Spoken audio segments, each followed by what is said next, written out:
नमस्कार, आप देख रहे हैं प्रदेश का नंबर 1 और सबसे भरोसेमंद news channel India news Haryana और मैं हूं आपके साथ आयुष चित्रा।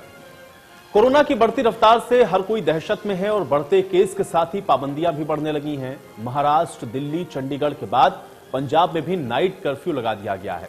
लेकिन 4.5 महीने से धरने पर बैठे किसानों ने यह साफ कर दिया है कि भले ही देश भर में लॉकडाउन को लागू कर दिया जाए, लेकिन वो पीछे नहीं हटेंगे। हालांकि किसान नेता राकेश टिकैत ने कहा है कि कोरोना के नियमों का पालन किया जाएगा, लेकिन सबसे बड़ी बात यह है कि कृषि कानून के विरोध में अब किसानों ने पार्टी विशेष के नेताओं का घेराव भी करना शुरू कर दिया है। कार्यक्रमों में बाधा डाली जा रही है तो काफिलों को रोका जा रहा है। किसानों के मुद्दे को लेकर के सियासत पूरी तरह से गर्म है।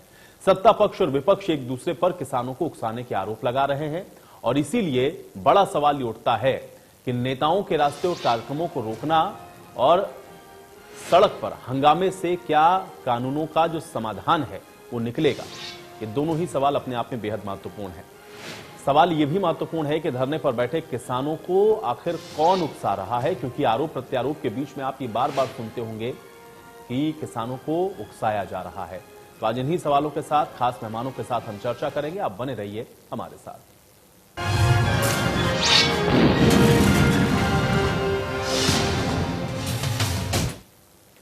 तो कुरुक्षेत्र और सिरसा की तस्वीरें सबसे पहले आपको दिखाते हैं। कुरुक्षेत्र की ये तस्वीरें मंगलवार की हैं, जहां पर किसानों ने सांसद नायब सैनी का विरोध किया है। धक्का मुक्की, संसद की गाड़ी का शीशा भी क्षतिग्रस्त किया गया। तो सिरसा में नगर परिषद चेयरपर्सन के चुनाव के दौरान भी हंगामा हुआ है। किसानों ने सांसद और विधायक दोनों का विरोध किया है। 2 तस्वीरें हैं, विरोध आप देख रहे हैं। और ये तस्वीरें ऐसा नहीं है कि यही 2 तस्वीरें, इससे पहले भी आपको याद हो तमाम नेताओं का विरोध ऐसे ही हुआ कृषि कानूनों को लेकर के। और अब ये कुछ हालिया तस्वीरें हैं जो हम आपको दिखा रहे हैं। और ये विरोध प्रदर्शन जो लगातार हो रहा है, उससे सवाल ये उठ रहा है कि आखिर इस विरोध प्रदर्शन से कैसे जो समाधान है वो निकलेगा और क्या आंदोलन अपने सही मुकाम पर इस तरह से इन नेताओं का विरोध करने से पहुंचेगा। सवाल ये भी है कि आखिर इतना लंबा चल रहा ये आंदोलन खत्म कैसे होगा और कब सरकार और किसानों के बीच में बना हुआ ये डेडलॉक खत्म होगा, ये भी सवाल अपने आप में बेहद महत्वपूर्ण है। तो धरने पर बैठे हुए जो किसान हैं, आखिर इनको कौन उकसा रहा है, ये भी सवाल अपने आप में इसलिए महत्वपूर्ण है क्योंकि लगातार सत्ता पक्ष की तरफ से कहा जा रहा है कि किसानों को उकसाया जा रहा है, किसानों को जानबूझकर उनके राजनीतिक इस्तेमाल के लिए उनको धरने पर बिठाया गया है। लेकिन अब जो हंगामे हो रहे हैं, जिस तरह से नेताओं को निशाया बनाया जा रहा है, उससे सवाल कई सारे उठ रहे हैं। वहीं प्रदेश के गृह मंत्री अनिल विज की तरफ से इसको लेकर क्या कुछ कहा गया, ये भी सुनिए। आंदोलन चला करते हैं। हमने यही कहा था कि आप करिए, लेकिन कानून को हाथ में मत लीजिए।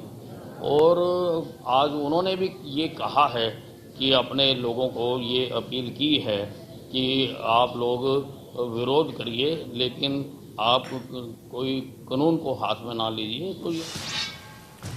तो चलिए आज इन्हीं तमाम सवालों के साथ आज की बड़ी बहस की शुरुआत करते हैं। तमाम मेहमान मेरे साथ जुड़ गए, उनका परिचय मैं आपके साथ करवा देता हूं। रंजीता मेहता जी हमारे साथ जुड़ रही हैं, प्रवक्ता हैं भारतीय जनता पार्टी की। रंजीता जी, बहुत स्वागत है आपका चर्चा में।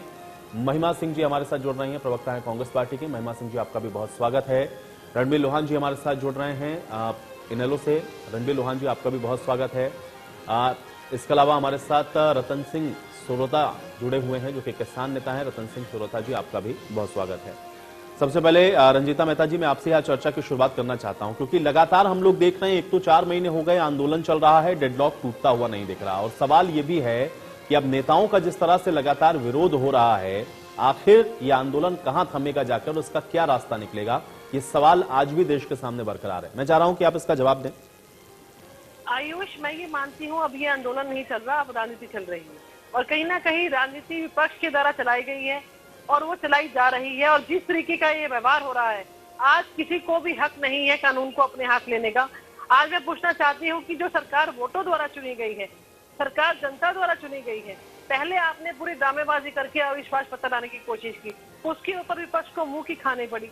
और आज जिस तरीके से किसान भाइयों के कंधों पे बंदूक रखकर उनको उकसाया जा रहा है, उनको भड़काया जा रहा है, आज मैं कांग्रेसियों से और इनेलो वालों से, दोनों से पूछना चाहती हूँ कि क्यों इनके लट बजवाने का काम कर रहे हैं आप लोग। आप किस तरीके से आते हैं, 10 तो आपकी गिनती के लोग नहीं होते और उनके 50 आ जाते हैं, और जब कार्रवाई होनी शुरू होती है आप उत्पात मचाते हैं, आप अनमात करते हैं, और जब कार्रवाई शुरू होती है तो आप भाग जाते हैं, और उस समय वो भोला वाला किसान जो है वो लाठियां खाता है। मैं ये पूछना चाहती हूँ कि आज जिस तरीके की राजनीति, घटिया राजनीति पे आप लोग उतरे हैं, मैं पूछना चाहती हूँ कि आप वाकई किसान हितैषी हैं? क्या आप वही किसान हितैषी हैं जिन्होंने पूरी जमीन गुड़गांव से लेकर जो जितनी भी मानेसर के जो जमीन थी उसको लूट खसूट कर अपने कॉलोनियां काट काट के किसानों की भोले वाली जमीनों को लेकर आपने वहां पर बड़े बड़े कॉलोनियों बनाने का काम किया, आपने वहां पर बड़ी बड़ी बिल्डिंगें बनाने का काम किया।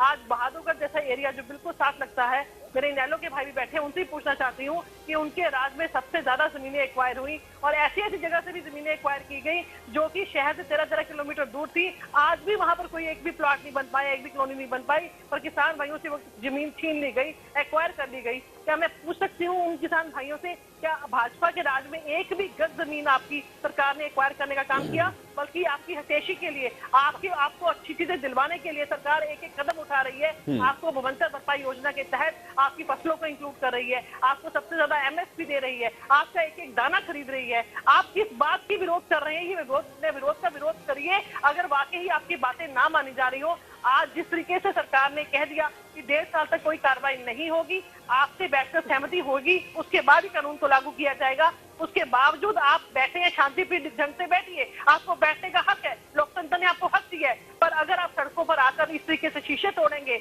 मंत्रियों के घिराव करेंगे, आज मुख्यमंत्री जी किसी के मरने पर जा रहे हैं, वो भी बहुत बड़े किसान नेता थे जिनके वहां पे वो जा रहे हैं, आप उनका हेलीकॉप्टर नहीं उतरने देंगे, आप वहां पर उत्पात मचाएंगे, तो ये यहाँ की जनता, जो हरियाणा की जनता है, वो कभी भी सहन नहीं करेगी, ना ही यहाँ का प्रशासन सहन करेगा।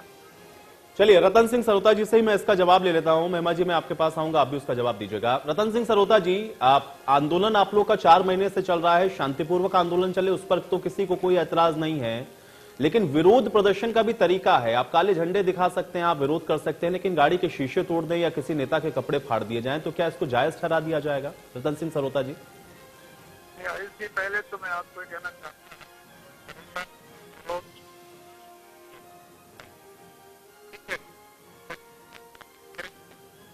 किसानों, आवाज आ रही है मेरी? रतन सिंह सरोता जी, थोड़ा सा माइक के पास बोले, थोड़ा माइक पास ले आए, मुंह के पास ला करके बोले। हाँ, आवाज आ रही है मेरी? आप बताइए। चलिए रतन सिंह सरोता जी, आपकी ऑडियो मुझ तक स्पष्ट नहीं पहुंच रही है, मैं दोबारा से आपके पास आऊंगा। महिमा जी जवाब दे दें रंजीता जी की बात का। आयुष जी, बात ऐसे है कि ये अब जो डर के भीगी बिल्ली बनने वाली परिस्थिति आ गई है, फौगाट खाप ने बॉयकॉट कर दिया है और तरफ तरफ से और बहुत सारे वर्गों से बातें आ रही हैं। ये कर्म है जो फ्रांस से लौट कर कर्म आ रहे हैं यहाँ पर राफेल के, वो कर्म है। कर्म से कोई व्यक्ति बच नहीं पाता है, वो कर्म अपना जो किया है वो अपने आप को घेरता है वापस आकर के। तो यहाँ देखने वाली बात ये है आयुष जी कि फौगाट खाप ने मुख्यमंत्री को लेकर के और भाजपा को लेकर के और सोनाली फौगाट के किसान विरोधी अहंकारी बयान को लेकर के जो बात कही है, इस समय पूरे राज्य का, पूरे राष्ट्र का वही सेंटिमेंट है, वही भावना है।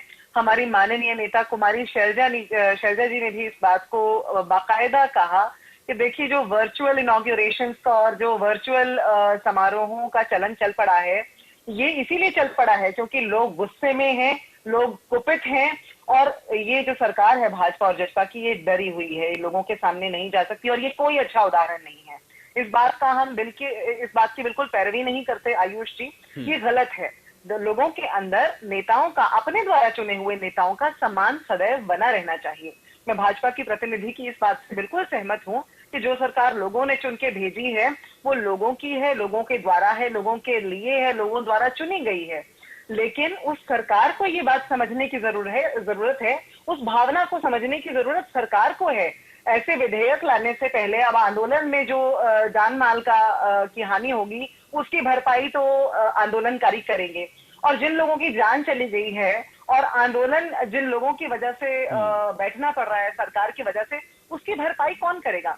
यहाँ पर सरकार को ये समझने की जरूरत है कि लोगों से भाग के नहीं, क्योंकि आपका जो शासन है, क्योंकि आपकी जो पुलिस फोर्स है वो लोगों के बीच से ही निकली हुई है, वो दिन बहुत दूर नहीं बिल्कुल है। महिमा आयुष जी, ये बड़ी बात तुम्हें आपने भी कही अपने है हाथ कि पे हाथ लोगों धर से के बैठ भाग जाएगी। के नहीं, लोगों के बीच में जाकर के उनको बीच बता के जाकर या के उनको बात कन्विंस करने से ही होगा। ठीक है, लोहान साहब, एक रिएक्शन आपका ले लेता हूं मैं। लोहान साहब,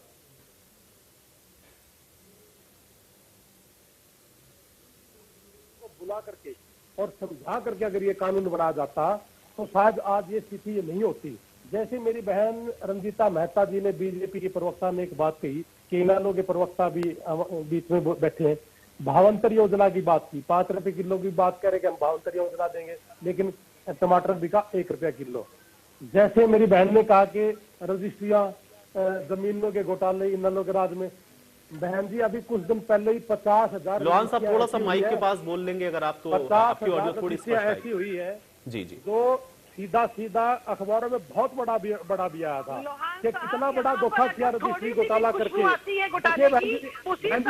एक मिनट को मैं आप बोल रहे थे, मैं नहीं बोला बात। हम लोगों की बिल्डिंगों की देखिए, नहीं खुदवाते। आपने कहा बहन जी कि 1.5 साल के लिए सुप्रीम कोर्ट ने आदेश है कि 1.5 साल के लिए टाल दिया गया है ये कानून, लेकिन आपके चीफ मिनिस्टर का कुछ दिन पहले बयान था कि तीनों काले कानून वापस नहीं होंगे। क्या सुप्रीम कोर्ट से आपके चीफ मिनिस्टर बड़े हैं? मैं ये कुछ चीजें ऐसी हैं जो आपसे पूछना चाहूंगा कि विधानसभा में अभय सिंह चौटाला जी ने कहा था कि अब तो आपने खुद कपड़े उतारे हैं, लेकिन कुछ दिन के बाद आपकी पब्लिक उतारेगी। अगर आप लोग किसानों के साथ इस तरह का धोखा ना करते और उनको विश्वास मिले कि उनके साथ बात करके अगर कानून, हिंदुस्तान में पहला एक ऐसा कानून बना है जो विश्वास में ना लेकर के किसान के किसी भी प्रतिनिधि से बात ना करके, ये छलका नहीं है। 4.5 महीने से बॉर्डर पे बैठा है किसान। आपके ही राज्यपाल ने एक बात कही थी कि अगर कोई कुत्ता भी मर जाता है तो बीजेपी का कार्यकर्ता या लीडर उसके घर जाता है, लेकिन 300 से ऊपर किसान शहीद हो गए। आपके किसी नेता ने भी कोई एक टेलीफोन तक नहीं, औपचारिकता पूरी तक नहीं की। क्या ये शर्म की बात नहीं इस देश के लिए?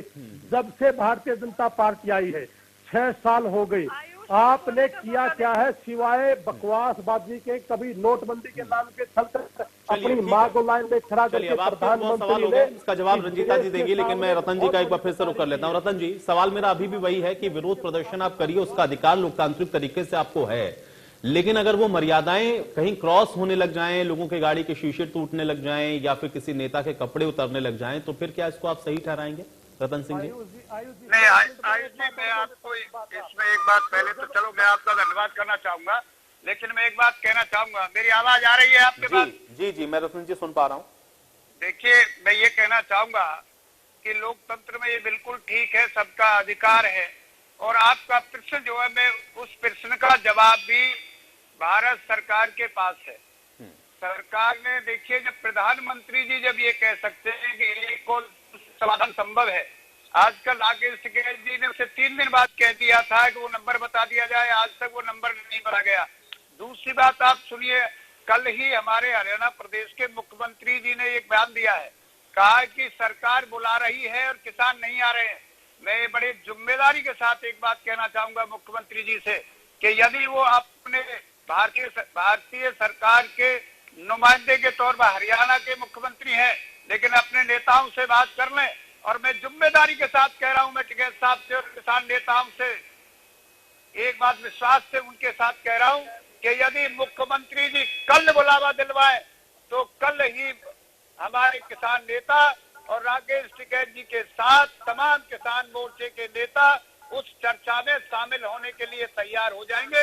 लेकिन मुख्यमंत्री जैसे व्यक्ति जो एक प्रदेश का नुमाइंदे कर रहे हैं और वो ये कह रहे हो कि भाई ये किसान नहीं आ रहे हैं, सरकार बुला रही है, इससे बड़ा और झूठ कोई और हो पाएगा?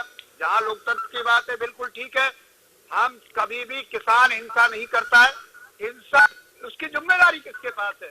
4.5 महीने के बाद क्या जिम्मेदारी सरकार की नहीं होती है? क्या उसको सही ठहराएंगे? आप बताइए। जब राकेश टिकैत पर हमला हुआ है, सरोता जी, अगर देखो सही ठहराना होता तो फिर सही ठहरा करके बहुत सारी चीजें हो सकती हैं। बात इस बात का है कि अगर कोई एक शख्स कुछ गलत कर रहा है तो दूसरा भी उसी परिपाटी पे चलने लगे तो फिर आप में और उनमें कोई फर्क नहीं। बिल्कुल। और नेतृत्व किस लिए होता है सरोता जी मुझे एक बात बताइए, नेतृत्व का मतलब क्या होता है? एक नेता होता है जिसकी गाइडेंस में कोई आंदोलन या कोई सरकार या कोई भी एक पूरा मूवमेंट चलता है। वो नेतृत्व क्या आप लोगों को बता रहा है? अगर नेतृत्व ये कह रहा है कि आपको शांतिपूर्वक प्रदर्शन करना है, तो फिर ये जो तस्वीरें हम लोग देख रहे हैं इसके क्या मायने हम लोग समझे? ऐसी मेरी बात पूरी होने रोकना होगा दीजिए ना सरोता जी, क्योंकि ये आपके आंदोलन को भी कहीं ना कहीं नुकसान पहुंचाएगा। आपसे मेरा निवेदन है, मेरी बात पूरी होने दीजिए। मैं एक बात कहना चाहूंगा कि 4.5 महीने होने जा रहे हैं। क्या इतने लंबे आंदोलन के बीच 22 जनवरी के बाद क्या भारत सरकार की जिम्मेदारी नहीं बनती थी? क्या किसानों को अभी बुलाया गया? रतन जी देखिए, उनकी जिम्मेदारी बनती तभी तो आप लोग आंदोलन पर बैठे और आप लोग रोज सवाल उनसे पूछते हैं। अब वो नहीं आ रहे हैं तो ये तो सरकार बताएगी कि वो क्यों नहीं आ रहा है, लेकिन इसका मतलब, इसका अर्थ ये कदापि नहीं हो सकता ना कि आप उस दायरे से बाहर निकल जाएं। नहीं, हम दायरे से, क्योंकि आप यही तो कह रहे हैं ना कि वो संवैधानिक व्यवस्थाओं के अनुरूप नहीं है, या फिर आप लोगों को इन लोगों ने विश्वास में नहीं लिया, जो कानून लाए वो काले कानून है, आपका नुकसान होगा। आप चाहते हैं कि संवैधानिक तरीके से उसको ये लोग खत्म करें, लेकिन उसी संवैधानिक व्यवस्था के तहत तो ये भी है ना कि आप लोग आंदोलन करें, लेकिन उसकी मर्यादा बनी रहे, क्योंकि वो आप लोग कहीं ना कहीं अल्टीमेटली आपके आंदोलन को भी इफेक्ट करता है। मैं सिर्फ इतना कहना चाह रहा हूँ, बाकी आपका नेतृत्व है, आपको देखना है। नहीं, आप ऐसी मेरी बात थोड़ा सी पूरी सुन लीजिए। आप एक बार बताइए कि बार बार किसानों का क्या ये अपमान नहीं किया जा रहा है कि किसानों के लिए ये कहा जाए, किसानों को बहकाया जा रहा है, किसानों को उकसाया जा रहा है? क्या इस प्रकार के बयान या किसानों का अपमान नहीं है? आज यही दुख इनको है कि किसान समझ चुका है। मैं आपकी बात से 100% सहमत हूं। मैं कह रहा हूं कि अगर वो कह भी रहे हैं, इसे बयानबाजी अगर कोई कर भी रहा है तो आप उसका विरोध करिए, लेकिन विरोध करने के दायरे में रहकर विरोध करिए। मैं सिर्फ इतना कह रहा हूं, मैंने कहा कि आप उस पर आपत्ति मत जताइए।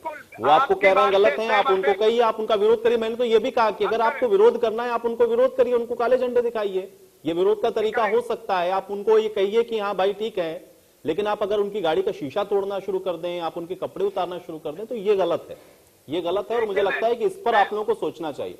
नहीं, बिल्कुल आप उदाहरण बलवंत से हम लोग यहाँ से गए थे और फरीदाबाद बॉर्डर पर किसानों ने कुछ नहीं किया। उसके बाद भी किसानों को बीच में अपने सिविल वर्दी में कुछ लड़के बुला करके फरीदाबाद की पुलिस द्वारा पथराव किया गया। पहले किसानों पर किया गया, किसानों किया गया, उसके बाद फिर किसानों के ऊपर बढ़ा दिया। ये तो मैं आज भी कह रहा हूँ जिम्मेदारी के साथ कि ये उकसाया जा रहा है कहीं ना कहीं से इनके आदमियों के द्वारा, बीच में उसको भड़का करके इस प्रकार के हालात पैदा। ये आपने अब एक नई बात बताई है कि आपको मतलब यानी कि जो किसान है उनको उकसाया जा रहा है कि वो ऐसा करें। ठीक है, अब इसका मैं जवाब लूंगा, लेकिन केसी मलकानिया जी हमारे साथ जुड़े हुए हैं। केसी मलकानिया जी, आपसे पहले भी मैं इस विषय पे कई बार चर्चा कर चुका हूं। आपने कहा है कि दोनों पक्ष को कहीं ना कहीं थोड़ा सा एक कदम इनको बढ़ना होगा, एक कदम उनको बढ़ना होगा। किसान अगर ये कह रहा है कि हमको आज एक फोन कॉल करें या हमको आज तारीख ये बताएं तो हम तो इनसे बातचीत करने के लिए तैयार हैं, तो अब आपको कहां लग रहा है कि डेडलॉक की असल वजह क्या है और कैसे ये जो आंदोलन है वो अपने मुकाम तक पहुंचेगा, या इसका हल और समाधान कैसे निकलेगा? मलकानिया जी।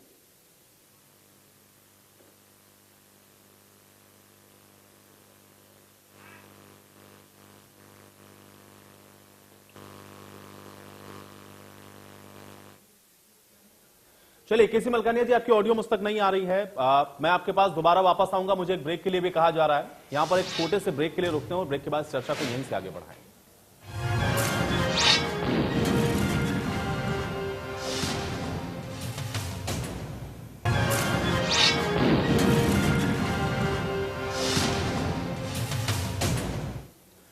तो ब्रेक के बाद आपका स्वागत है। आप देख रहे हैं बड़ी बहस, और बड़ी बहस में आज हम लोग एक बार फिर से चर्चा कर रहे हैं किसान आंदोलन की और उसके समाधान की और इन सब के बीच में बदलते हुए इन तमाम घटनाक्रमों की। एक बार फिर से केसी मलकानिया जी मैं आपके पास वापस आता हूं। मलकानिया जी, मेरा सवाल वही है कि समाधान की ओर आखिर बढ़ेंगे कैसे, डेडलॉक कैसे टूटेगा और जब स्थितियां इस तरह की बन रही हैं? आयुष जी, पहले जब आंदोलन शुरू हुआ था, पहले किसान सड़क रेलवे पटड़ी पर बैठते रहे, सड़कों पर बैठते रहे, फिर दिल्ली में धरना दिया। जब धरना दिया, शुरू में बातचीत चली तो उसमें किसानों ने अपनी मांगे रखी, जिसमें उन्होंने पराली का रखा, जलाने का रखा, MSP का रखा, बिजली का बिल का रखा, और आस्ता आस्ता उस पे सहमति बनती गई। और किसान नेताओं ने भी कहा कि हमारी आधी बातों पर जो सहमति बन गई है। परंतु उसके बाद एकदम ना जाने क्या हुआ कि ये मीटिंग में भी जाकर बिल्कुल मौन होकर हाँ या ना में जवाब मांगने लगे। और उसके बाद आ गए इस बात पे कि तीनों कृषि कानून जो है वो वापस लो। तो ये जो है इसमें बाद में लगता है कि इसमें राजनीति घुसाई है और ये नेता लोग ये चाहते हैं कि आगे चुनावों में इसका लाभ मिले। ये आंदोलन तभी खत्म हो सकता है जब ये कम से कम हम सोच के जाएं कि हमने समझौता करना है, हमने इस आंदोलन को खत्म करना है, तो इन्हें भी कुछ मांगे अपना समाधान का मसौदा लेकर जाना चाहिए सरकार के पास, और सरकार को भी कुछ ना कुछ तो झुकना चाहिए। जैसे 1.5 साल इन्होंने ठंडे बस्ते में डाल दिया इस कानून को, पराली जलाने का जुर्माना माफ करने की बात कर दी, इसके साथ साथ उन्होंने MSP पे भी लिखित गारंटी की कर दी है। तो इसी तरह चलना, क्योंकि कानून देखो खत्म होता है। मैं आपको उदाहरण देता हूँ, पंजाब में सबसे पहले लैंड सीलिंग एक्ट आया, जिसके बाद ज्यादा जमीन थी वो लेकर तो दूसरों को बांटने लगी, तो किसानों ने क्या किया, अपने परिवारों में बांट दी, तो उसका भी समस्या का हल निकाला। मालिक मुजारा एक्ट आया, मालिक मुजारा एक्ट में ऐसा था कि जो मुजारा खेती करता है किसान की जमीन उसके पास चल जाती थी, उसका भी हल निकला, वो भी हुआ। उसके बाद पट्टा प्रणाली चली, गरीबों को या छोटे हरिजनों को पट्टे किसानों की जमीनों से दिए गए, उसका भी हल निकला, तब भी आंदोलन नहीं चला। उसके बाद जो जंगलात की भूमि थी, जो सरकारी पंचायती जमीन है उसमें पौधे लगे, तो किसानों ने आंदोलन किया, तो उनको कहा गया कि जो पेड़ है वो सरकार के होंगे और आप घास खा सकते हैं इसमें। ऐसे हरेक चीज का जो है हल होता है। केसी मलकानिया जी, कुल मिलाकर के अगर पॉजिटिव अप्रोच के साथ कोई चीज की जाए और दोनों ही पक्ष अगर मुझे लगता है कि थोड़ा पॉजिटिव अप्रोच रखें तो इसका हल निकल सकता है। ऐसा कुछ नहीं है कि कोई असंभव सी चीज हो। रंजीता जी जवाब दें। 4-5 आंदोलन हुए और मैंने देखे हैं। आयुष, मैं आपके साथ सहमत हूँ। बात तो ये है कि जो टिकैत और जुडूनी जैसे सो कॉल्ड किसानों के नेता बनते हैं, आज वो इसकी हल करने की बजाय वो इस चीज में व्यस्त है कि पहले 5 जो स्टेट में चुनाव हो रहा है वहां जाके हम अभी नेतागिरी करें, उसके बाद आके बात करेंगे। ना वो आकर बात करने के लिए तैयार है, ना वो आकर बैठ के बात करने के लिए तैयार है। सरकार ने 12 चरणों की हमने बातचीत की, उसके अंदर हम एक एक बात को मानने के लिए और विचार करने के लिए तैयार थे। उसके बावजूद जिस तरीके का रवैया अपनाया गया, जिस तरीके का रवैया अब अपनाया जा रहा है, कल ही हाल ही में युवा जिला अध्यक्ष पानीपत का है, वहां पर आजकल स्थापना दिवस मनाया जा रहा था, ओम प्रकाश धनखड़ जी वहां पे मुख्य अतिथि के रूप में आ रहे थे, वहां पर भी उसको चाकू मारा गया।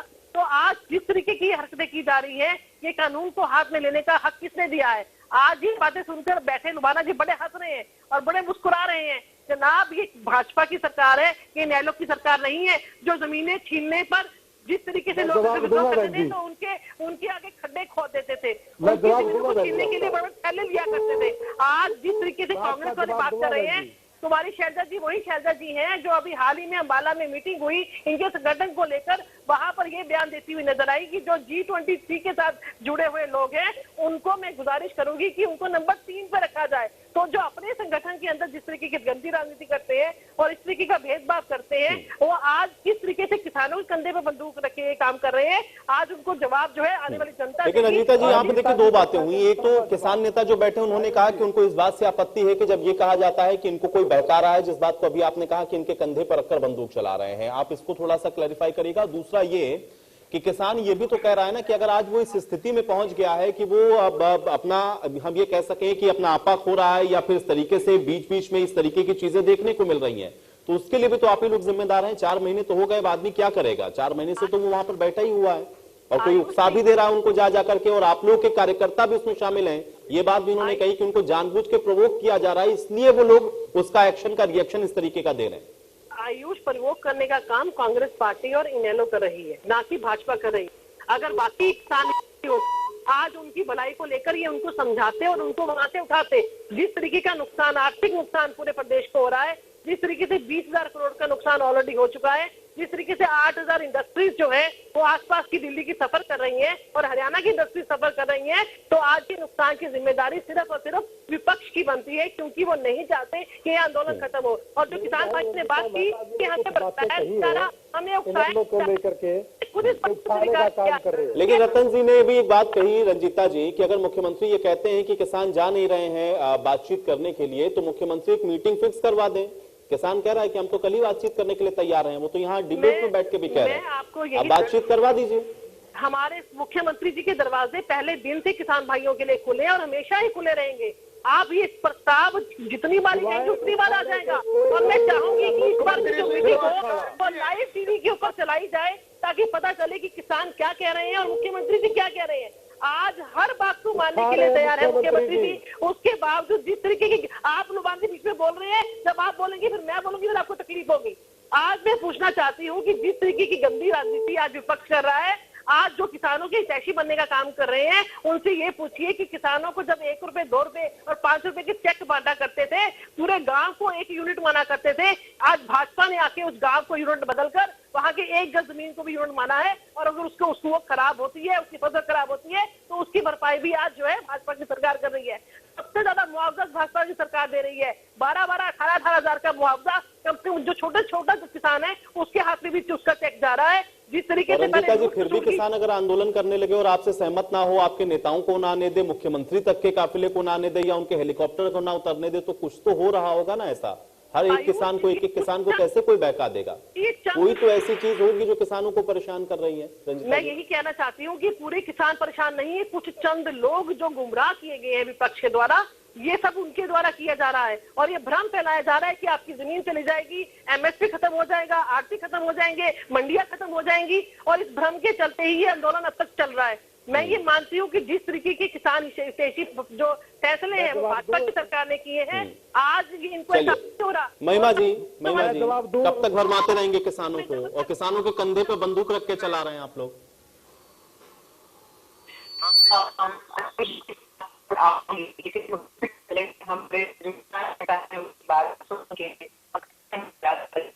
कहना चाहती हूँ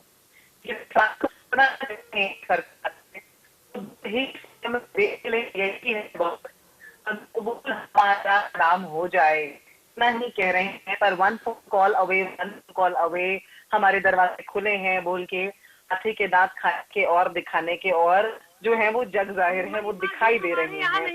बीच में नहीं बोले, अनुशासन सीखें। भाजपा के प्रतिनिधि अनुशासन सीखने की बहुत जरूरत है।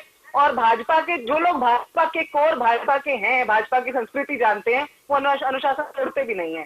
तो भाजपा के प्रतिनिधियों को अनुशासन सिखाए। भाजपा मैं टेलीविजन से संदेश दे रही हूँ, मैं किसी के अफसर के बीच में बोलती नहीं हूँ। मैं बिल्कुल आपको ये नहीं करने दूंगी। मैं आपके अफसर में खामोश रहकर गई हूँ। आप भी अनुशासन सीखें। अब बात आ जाती है प्रोवोक करने की। आयुष जी, बात आ रही है उंगली लगाने की, प्रोवोक करने की, गंदी गंदी बातें करने जैसे शब्द यहाँ प्रयोग अभी किए गए हैं। मैं शब्द बोलूंगी आयुष जी, मुझे बताइएगा वो प्रोवोकेशन है कि नहीं, और ये मेरे शब्द नहीं है। क्या उखाड़ लिया? आयुष जी आप मुझे बताएं, हमारी संस्कृति क्या उखाड़ लिया ऐसे शब्द बोलना क्या इसकी अनुमति देती है? क्या ये प्रयोग करना नहीं है? और ये शब्द कितने प्रयोग किए हैं? ये भाजपा की जो विधायक के लिए जिन्होंने चुनाव लड़ा, जो है आदमपुर से, सोनाली फोगाट ने कहा जवाब मिलाकर बीच में ना बोले, बीच में ना बोले आप, बीच में ना बोले आप, क्योंकि मैं बोलने नहीं दूंगी।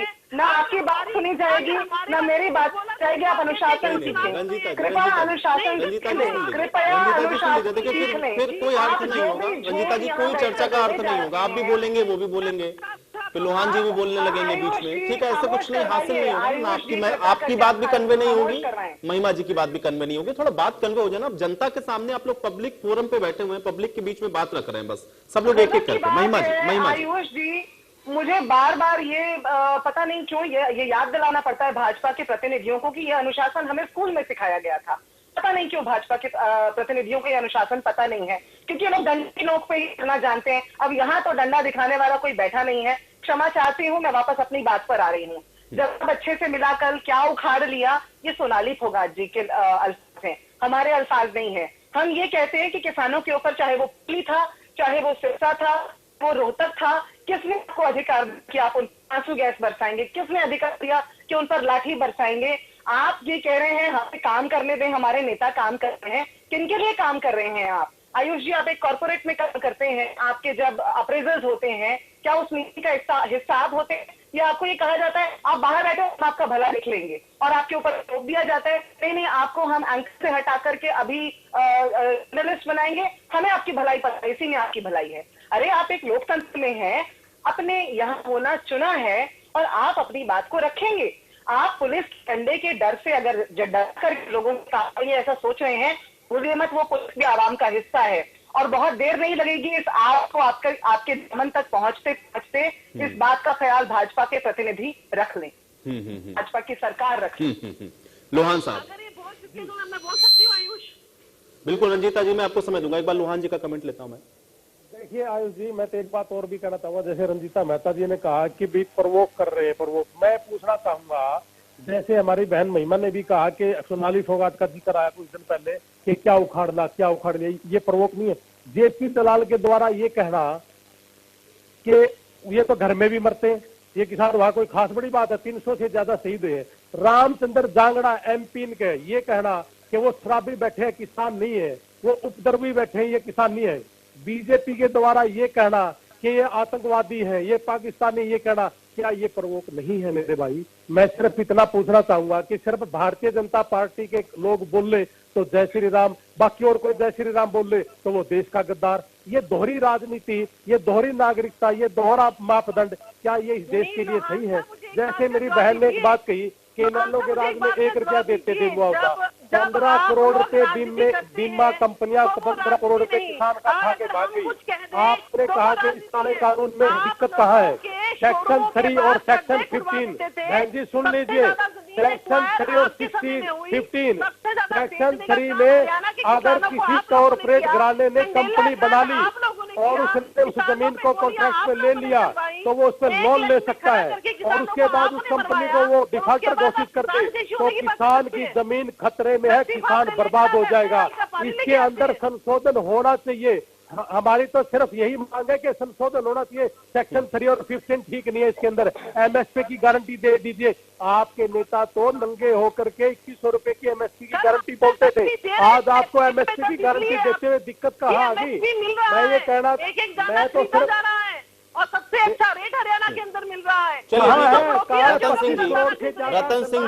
रतन सिंह जी मुझे बताइए, क्योंकि बार बार और कई चर्चाओं में ये बात अब निकलने लगी है और लोग कहना शुरू कर चुके हैं और खासतौर से भारतीय जनता पार्टी इस बात को तो बहुत दिन से कह रही है कि अब दरअसल ये आंदोलन किसान का नहीं, एक राजनीतिक आंदोलन हो गया है।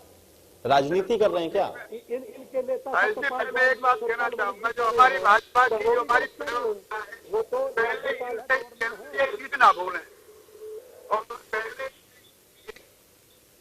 चाहूंगा ये अपनी कम करें, राकेश ये इस्तेमाल कर रहे हैं। क्या ये मेरे वक्त सोगड़ है भाजपा की या ऑथराइज है? तो इनको पहले तो अपनी सुधारने का काम करें, पहली बात करें। तो सेकेंड बात चाहिए कि जहाँ हम किसान क्या कहा 2011 में, इनको बहन जी को बता रहा हूँ, 2011 में देश के आज गुजरात के मंत्री थे, उन्होंने बाकायदा एक प्रस्ताव पास करके तत्कालीन प्रधानमंत्री मनमोहन सिंह जी के पास एक प्रस्ताव भेजा था। किसान में चलिए रतन जी, आपकी ऑडियो कुछ स्पष्ट आ नहीं रही मेरे पास। केसी मलकानिया जी, बिल्कुल एकदम फाइनल कमेंट में आपसे चाह रहा हूं, मुझे ये बताइए कि पहल तो किसी को करनी होगी ना, एक तरफ से तो कोई पहल करेगा कि हाँ पहले चलिए एक कदम मैं ही बढ़ा देता हूं, वो किसको करना चाहिए? देखो किसान जो है उन किसानों को चाहिए कि जहां बात आपकी छुट्टी है, अगर MSP पे लिखित गारंटी चाहते हैं, कानून में थोड़ा बहुत संशोधन चाहते हैं तो इनको आगे जाकर अपना प्रस्ताव देना चाहिए। सरकार को बातचीत के लिए बुला लेना चाहिए, एक बार में निमंत्रण देकर देख लेना चाहिए कहाँ ये स्टैंड करते हैं और कहाँ तक ये कहते हैं कि हम तैयार है बात करने के लिए। तो इसलिए बुला लेना चाहिए, एक निमंत्रण देकर देखना चाहिए सरकार को कि इनका स्टैंड जो है, जो कहते हैं MSP पे लिखित गारंटी दे दो और जो दूसरा एक्ट संशोधन चाहते हैं वो चाहते हैं तो कर दो, इसमें कोई दिक्कत नहीं है। चलिए केसी जी, आपकी इसी बात के साथ चर्चा में यही समाप्त करूंगा। आप सभी का बहुत शुक्रिया, आप लोगों ने समय निकाला, चर्चा का हिस्सा बने। तो सवाल आज भी वही बरकरार है कि आखिर इसका समाधान और हल कैसे निकलेगा, क्योंकि 4 महीने बीत गए हैं और अभी भी डेडलॉक टूटा नहीं है। आज बड़ी बहस में मेरे साथ फिलहाल इतना है।